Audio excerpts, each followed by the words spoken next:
পুরান ঢাকার লালবাগের ইসলামবাগে একটি প্লাস্টিকের গোডাউনে ভয়াবহ অগ্নিকাণ্ডের ঘটনা ঘটেছে। খবর পেয়ে ঘটনাস্থলে পৌঁছে আগুন নিয়ন্ত্রণে কাজ করছে ফায়ার সার্ভিসের 11টি ইউনিট। বুধবার 17 ডিসেম্বর দুপুরের দিকে এ আগুনের সূত্রপাত হয়। ফায়ার সার্ভিস নিয়ন্ত্রণ কক্ষ সূত্রে জানা গেছে, দুপুর 1:30টার দিকে তারা আগুনের খবর পায়। খবর পাওয়ার পরপরই দুপুর 1:50 দিকে ফায়ার সার্ভিসের প্রথম ইউনিট ঘটনাস্থলে পৌঁছায়।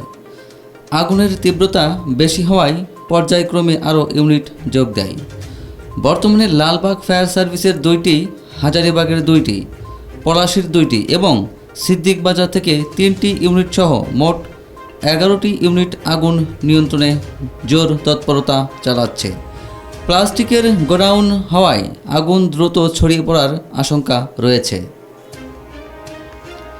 শেষ খবর পাওয়া পর্যন্ত আগুন এখনও পুরোপুরি নিয়ন্ত্রণে আসেনি।